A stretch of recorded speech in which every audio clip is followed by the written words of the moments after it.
Ladies and gentlemen, the secret word tonight is clock. C-L-O-C-K. Really? You bet your life. The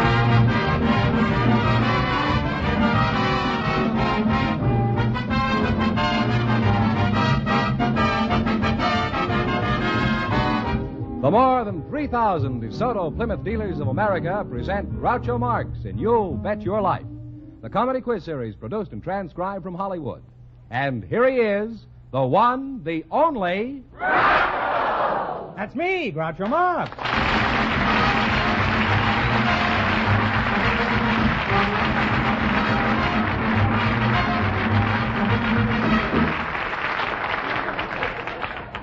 Well, here I am again with $1,000 for one of our couples. Fenneman, who's first to try for it? Well, Groucho, just before we went on the air, our studio audience selected a clerk from the unemployment office. Mrs. Louise Ludwig and her partner, Mrs. Marjorie Kendall, was selected because of her unusual occupation. And here they are. Ladies, come right up here and meet Groucho Marx. Well, welcome, kids, for the DeSoto Plymouth dealers. And if you say the secret word and divide $100, it's a common word, something you see every day. Mrs. Louise Ludwig? Yes. That's you. Where are you from, Louise? I'm from Honolulu. From Honolulu? Yes. Oh. How long you been away from Honolulu? It's been many years since I was 12 years old. It's been many years since you were 12 years old? Oh, I don't think so. Shall I tell you how many years? Well, I don't want to pry into your private life, Mrs. Ludwig. You're a very attractive young girl. I'll keep my mouth shut. And you're married, huh? Yes, Mr. Marx. What does your husband do? He's a driver's license examiner for the motor vehicle department. Oh. Well, I'll be mighty nice to you. Marjorie Kendall, you were chosen because of your unusual occupation. Now, what sort of work do you do? I'm a secretary and part-time genealogist. Oh, I see. Well, what is a genealogist? One who trace family lineages, family trees. Now, Margie, how did you become interested in family trees? Were you looking for termites or... No, I was looking at my own family history. Uh-huh. I started looking at my family once, but I stopped when I got to Chico. It was frightening. Now, how far did you trace your family? To 445 AD. I'd be satisfied if you could trace me back to 4:45 a.m.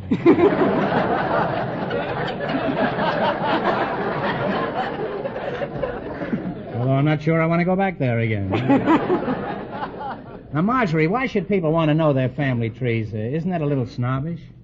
Oh, no. It's a curiosity on the part of almost everyone to know what their family name means. How about the name Marx? Could you look up the family tree? Oh, I did several years ago with You did? several other Hollywood personalities. Is that so? And why should you look up my name? Well, because it was you were an interesting person, and I've always admired you, and was my favorite comedian. I've never did anything that any other boy couldn't do. Now, what did you find in my family tree? Oh, mostly, of course, you have a beautiful crest. Say, you look pretty good yourself. What do you mean by a beautiful crest? Well, there's in the crest. You mean a family crest? Yes, sir. Like two horse thieves swinging from a potted palm? Two wings that were partly crossed, and a little bit of gold embellished on them. And You mean I had wings? Partly that was the crest of the Marx family? yes, sir. You mean my forefathers were fan dancers, huh? Now, Mrs., you're with the unemployment office? Yes, Mr. Marx. Uh-huh. Where is that? I work in the harbor area. In the water? And what are your duties there? Well, I attempt to find positions for people who are in need of them. Could you find a position for me? Well, very possibly. What kind of work are you interested in? Why should I be interested in work with the racket I've got? Now, suppose I'm unemployed. You can never tell about sponsors, you know. Of course, the DeSoto Plymouth dealers are different, huh? In a DeSoto, you drive without shifting. You ought to be very happy with me. I'm about as shiftless as they come. Where was I? Oh, yes. What kind of jobs do you have the most calls for? Well, highly skilled technicians and, of course, good secretaries are always hard to get. Yes, they are, especially for a man of my age. Even fair ones I'm having difficulty with. Now, how is the unemployment situation out your way right now? As I say, that demand for highly skilled remains prevalent, but the mackerel season is The mackerel season is on now? Yes. Well, how many unemployed mackerel are there? That's as fishy a story as I ever heard. Now, let's see if you two will get a chance at the $1,000. But first, here's exciting news I don't want anyone to miss. It's here. It's new. It's designed for you. DeSoto. DeSoto is the car that's a revelation to ride. DeSoto Plymouth dealers now presented nationwide. So drive a new DeSoto before you decide. The 51 DeSoto, that's a revelation to ride. Yes, the brand new 1951 DeSoto is a revelation to ride and drive. The amazing combination of features that brings you a new concept of driving pleasure. Your ride will be more pleasant because underneath that hood is a new, big, higher-powered engine. Smoother because of new Oriflow shock absorbers and synchronized springs. Easier because of feather-light steering. These and many other features add up to a ride that's a revelation. No wonder your DeSoto Plymouth dealer so proudly presents The 51 DeSoto, that's a revelation to ride. Okay, now let's see if you'll get the chance at the $1,000. Fenneman, explain the rules. Well, you bet as much of your $20 as you want on each of 4 questions. And the couple that earns the most money gets a chance at the $1,000 DeSoto Plymouth question at the end of the show. Okay, here we go. Let's see how high I can build you $20. You've selected personalities of the 20s. Here's your first question. How much will you bet? $10. $10? Okay. The Bambino was undisputed king of the ballparks during the 20s. What was his name? Babe Ruth. Babe Ruth is right. And you're on your way. You have $30. Remember, you're going for $1,000 tonight. Now, how much of the $30 will you bet on your second question? 29. 29, huh? Okay. Who defeated Jack Dempsey twice, the second time in 1927? He was an ex-Marine. Gene Tunney. Gene Tunney is correct.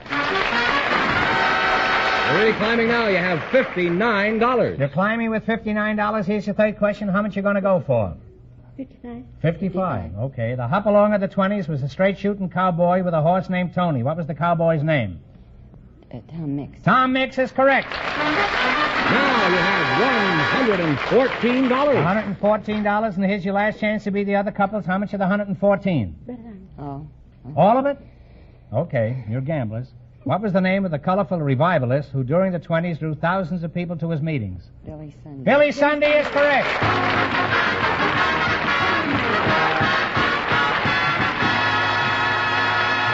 And you wind up with $228. Thank you very much. Fenneman, just a moment. There's something I want to clear up. Remember last week in the quiz, one question was, what do you call the Australian and New Zealand troops of both world wars? You remember that? I remember the question. Well, the Austrian war bride and her husband, she said diggers, and I said that was wrong because the official name was Anzacs. Well, a lot of people said diggers was the slang name for him, so we're sending Mr. and Mrs. Schwander $180.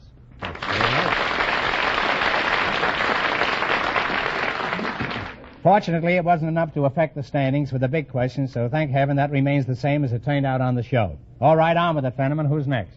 We invited some women from the Federation of State Societies to the program tonight, and we selected Mrs. Florence Parsons. Her partner is a husband from the studio audience, Mr. Bob Smith. Folks, come on in here and meet Groucho Marx. Welcome, folks, to You Bet Your Life. You say the secret word, and you'll win $100 between you. It's a common word, something you see every day. Mrs. Florence Parsons, eh? You're from the Federation of State Societies? Yes, I am. What is that? Is that the Confederate Army? It's an organization of the people from the different states as they've come into California. I see. Oh, I see. Where are you from? I'm from Williamsburg, Massachusetts. Williamsburg? Yes. What part of California is that in? Well, that's not in California. It is in Massachusetts.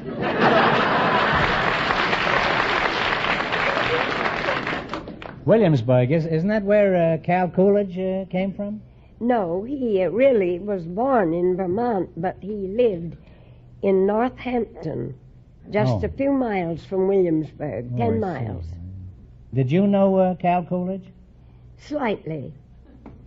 They said that I had a longer conversation with him than did any congressman that ever cooled his heels in the White House. And a congressman can cool plenty of heels, too. Do you remember that conversation at all, Mrs. Yes, Parsons? I do. Could you give us a little of it? Well, I was visiting a neighbor of Coolidge, and their farms adjoined. And I was sitting in the garden looking over the hedge when Coolidge was seen approaching. And I wanted to escape, but my friend... Why, are you a Democrat? No, I wasn't, but I was afraid to meet him. So he came through the hedge, and when I was introduced, he said, "Oh, from Los Angeles? A beautiful town. I have spoken there. I hope you'll have a pleasant visit and a safe journey home." Well, that was very nice. That was about the extent of our conversation. Well, that was quite a conversation for Coolidge. He had... I don't think Mrs. Coolidge ever got that much out of him. Your name is Bob Smith? That's correct. What sort of work do you do, Bob? I work for a sewing machine company. A sewing machine? That's Well, you don't look like you did any sewing. No, I'm a motorman on a soda machine. You're a motorman on a sewing machine? Well, where do you drive it, up Hollywood Boulevard? I suppose old Bobbin pulls it, huh? Well, Bobbin is on a sewing machine. I happen to know because I'm an old so-and-so myself. Now, Bob, where is your home? I was born in Seattle, Washington, but I left there when I was 2 years old. Oh, you left there when you were Wanderlust, eh? That's pretty early to leave home, isn't it? Where did you go? To Alaska. So Alaska's your home, eh? No, I went from there to Portland, Oregon. Is Portland your hometown? No, from Portland I went to Niagara Falls. Oh, that's your hometown, eh? No, went to Washington, D.C. For a 2-year-old, you certainly got around. Well, I can keep this up as long as you can. Where did you go after that? Washington, D.C., I went to Dallas, Texas. The sheriff never got tired, huh? Well, I give up. Let's leave you right where you are, and don't move until I come back to you, will you? You're liable to be in Tampa by the time I get there. Mrs. Parsons, how old are you? Old? Why, we never talk of age in the Federation. We are ageless.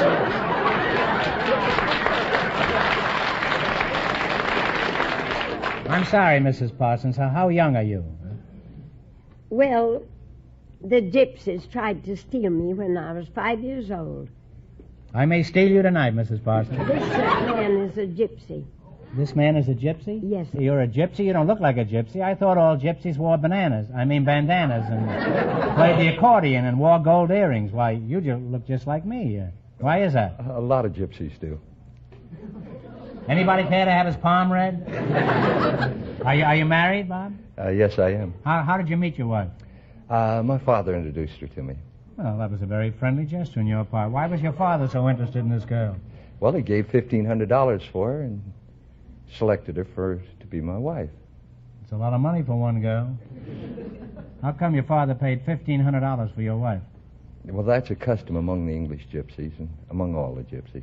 Always pay $1,500? No, not necessarily. Can you get one for $6.98 or something like that? Hardly. How much did your wife weigh at this time? About 70 pounds. $1,500 and 70 pounds. Let's see that. That comes to about $22 a pound. That's a pretty stiff price to pay for a wife. You can buy caviar for $22 a pound. Of course, it's pretty lonely in the evening sitting there with a dish of caviar. You think your father made a shrewd investment, Bob?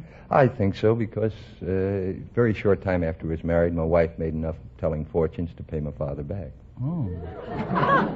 She should have read her own fortune first, and she'd be $1,500 ahead.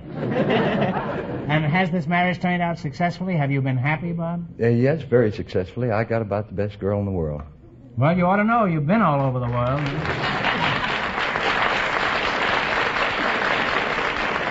Now, Mrs. Parsons, tell us something about your work. What sort of work do you do? Well, my work is very complicated. It consists of so many details. We have picnics for every state in the Union. I used to entertain at picnics. I was known as a picnic ham. in the